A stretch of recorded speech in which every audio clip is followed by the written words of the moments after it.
was just trapping that green house. Now I got the dope, my stash spot, whoa. Poppin' like Boogie Man, I bring a mask out. Went on a mission, I left with his ass out. I'm a big stone to get lit till I pass out.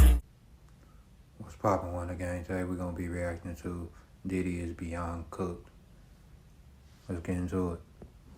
Now, Diddy might actually be more cooked than we thought. One of his own lawyers just dropped out of his legal team, filing a motion to withdraw from the case.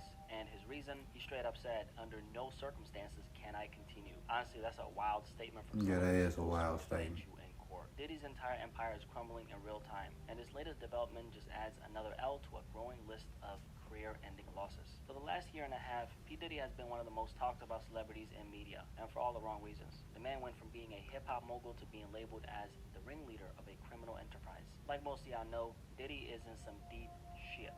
He got arrested back in September and is being claimed that he was running an operation designed to satisfy his need for sexual gratification. And it gets even darker. He's been accused of using violence, intimidation, and fear tactics to keep victims quiet. If convicted on all charges, we're talking life in prison. It's crazy to see how this entire situation has unfolded, because how do you go from being one of the most powerful men in the industry to having your own legal team abandon you? Yesterday, news broke that Anthony Ricco, a high-profile criminal defense attorney, filed a motion to withdraw from Diddy's case. Yeah, that's crazy. He made it very clear he cannot continue. Now think about it for a second. This is a lawyer whose entire job is to represent people in criminal cases.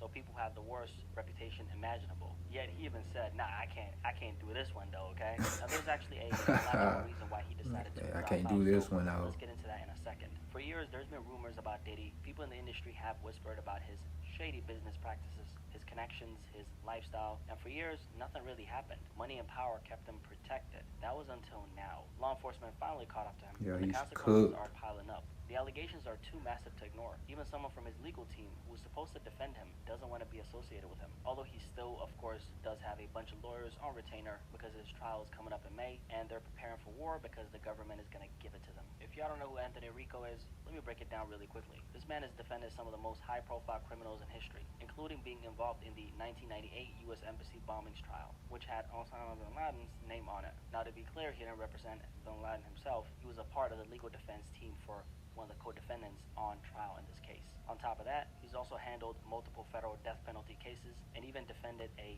NYPD detective in the highly controversial Sean Bell case. This is the type of lawyer who steps in when the stakes are life or death. Yet, even he wants no part of Diddy's case. That alone should tell you how bad this is. He said, deuces, okay, I don't want to be a part of what y'all got going on over here, okay? Now, on a more serious note, why exactly did Anthony Ricco drop out of Diddy's case? Because, you know, this wasn't just some random exit. It actually turns out that there was a major power struggle inside Diddy's legal team. Ricco and, you know, the lead attorney, Mark Agnifilo, they have been butting heads for months over how to handle the sex trafficking charges in court. While the lead attorney, Agnifilo, has been publicly denying the allegations, Ricco had a different approach in mind, but he wasn't given the control needed to execute it. From what we know, Anthony Ricco had two major concerns. The first one is the lead attorney's legal approach has been to outright deny the trafficking charges, claiming that Diddy's so-called freak-offs were consensual encounters between adults.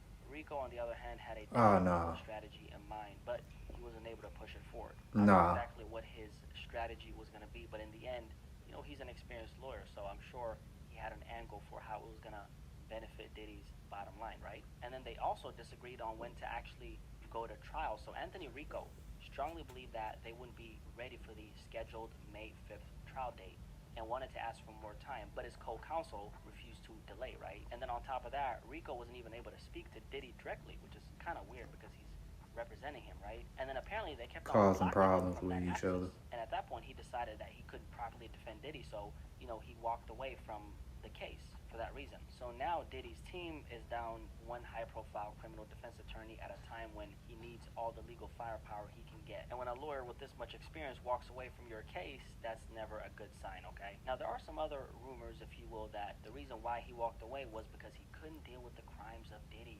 Did Diddy eat people? I've never heard of a lawyer turning that kind of high-profile case down. What the hell did that man do? Now, that tweet right there had over 300,000 likes on Twitter, so a lot of people are obviously paying attention to the story, and they're obviously very confused, okay? Like, how the hell do you walk away from a case that's this high profile? Especially since lawyers are some of the biggest capitalists out there, okay? They want that money. Ain't you trying to get paid? I think this Diddy trial actually has the potential to be one of the biggest trials in entertainment history. And there's a couple reasons why I say that. First of all, this isn't just about one lawsuit or one charge. This is an entire criminal case with serious allegations that could send him away for life. We're talking about accusations of trafficking, violence, intimidation, and abuse. Things that destroy powerful men when the evidence piles up. And if we're talking about powerful men falling from grace, we gotta bring up Jeffrey Epstein. See, Epstein was another billionaire mogul who used his wealth and power to operate in the shadows. That did He some owned crazy mansions, shit. islands, and even a private jet. But behind all the luxury, there were darker secrets.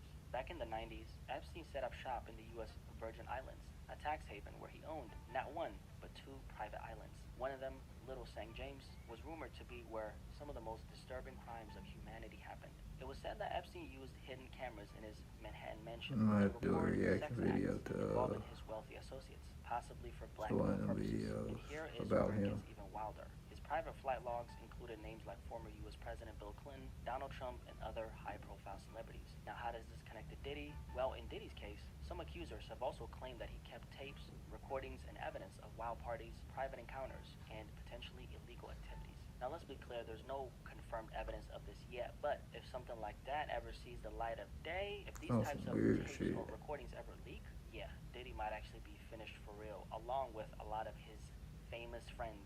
Now, there have been a lot of conspiracies about these tapes. People speculating that other celebrities might be on them, and that they were secretly recorded, or that they contain some wild, incriminating stuff. But let's stick to what actually is confirmed. According to Diddy's legal team, prosecutors do have 9 tapes that were provided to them by victim 1, but these tapes were not seized in the raids on Diddy's properties. Instead, victim 1 had them in their possession and turned them over as part of the government's criminal investigation. Now, here's what Diddy's lawyers are saying. They claim these videos prove his innocence and show fully consenting adults in long-term relationships. The defense wants electronic copies of these tapes, but so far, they can only watch them in the presence of a government representative and aren't allowed to keep them. And perhaps most importantly, they're flat out denying the conspiracies. They claim that the tapes do not show any cameras, orgies, other celebrities, underground tunnels, minors, or anything involving coercion or violence. Now, obviously, that's their side of the story. Whether or not these tapes actually helped Diddy's case or hurt him is something we're gonna find out in due time. But what we know is that these recordings actually do exist, and they're gonna play a role in this trial right here. Now, here's something interesting. Diddy's claiming racism, saying that the feds are only going after him because he's a successful black man. His lawyers are trying to get one charge dismissed, the Mann Act, which accuses him of transporting people for prostitution. Diddy's argument, he says, don't try to play that far now. History and was used to take down Chuck Berry and Jack Johnson, 2 successful black men. His lawyers claim that no white person has ever been prosecuted under this law for hiring male escorts, and that Diddy is being selectively prosecuted. For context, the Mann Act was created in 1910 to stop sex trafficking. Now, does Diddy's argument hold weight? Well, the feds aren't just accusing Diddy of hiring escorts. They're saying it was part of a bigger criminal operation. So this could either be a real legal defense or just Diddy trying to change the narrative. Either way, he's fighting back hard and the case is getting crazier by the day. Now, something I've been wondering is, will this case actually expose anything, like something bigger in Hollywood? Because there's been a lot of speculation about whether the situation could lead to bigger names being pulled in. Now, let's be clear, this is complete speculation right now. There's no solid proof that Hollywood's elites are connected to Diddy's case. But with all the rumors of secret parties and industry scandals and power abuse, it wouldn't be shocking if this investigation goes deeper than just him, right? And low-key, I think Diddy definitely pissed somebody off, okay? Now, let me be clear, I don't think he's innocent, but at the same time, I don't think this is just about justice suddenly catching up to him. Part of the reason he's in this situation might be because he didn't play by the rules of the people he's doing business with. See, a lot of these powerful people have leverage on each other, okay? That's how that works. It's like an unspoken rule in these circles. You don't step out of line unless you're ready for war. You try to play me for a fool, all that dirt you done did, I got it on wax, okay? And when I need to pull it out, it's gonna be up. That's how that works. And it's not just about money or status. It's about secrets, alliances, and control. When you're in that world, everybody knows something about everybody, okay? And that's why some people, stay protected for decades while others get thrown under the bus the second they stop playing by the rules. For Diddy, he's been, moving janky, for decades, right? And somehow, nothing really ever stuck. There has, of course, been whispers, lawsuits, and rumors, but he always managed to, walk around untouched and shit. But now everything is coming down on him all at once. Raids on his properties in multiple states, federal charges with serious prison time, his own lawyer quitting, saying he can't effectively defend this nigga right here, major brands and business partners dropping him overnight. It's like the floodgates opened overnight, and Diddy went from being one of the most powerful men in hip-hop history to a walking target. Why now? Right, that's the question. We've seen this before, though. When powerful people step out of line, they tend to get humbled really quick. And whether that's what's happening with Diddy right now, I don't really know. I mean, that's up for debate, right? But one thing's clear, this isn't just about allegations anymore. There's a bigger power shift happening, and Diddy is at the center of it. You ask me, Diddy is definitely beyond cooked, though, and it's going to take a miracle for him to get out of this one, and even a miracle might not come through, I'll be honest with you. What do you guys think about this topic, though? If you made it this far, drop a like on this video for the algorithm, okay? And also, if you're new here, my name is Blackie Speaks. Nice to meet you. Welcome to the family. Curious to hear what you guys have to say about this topic. Catch you in the comment section below. But most importantly of all, I'll catch you on the next video, guys. Peace. I'm out. Deuces. Alright, Wonder Gang, how y'all feel about that? I already know Diddy is cooked. You know what I'm saying?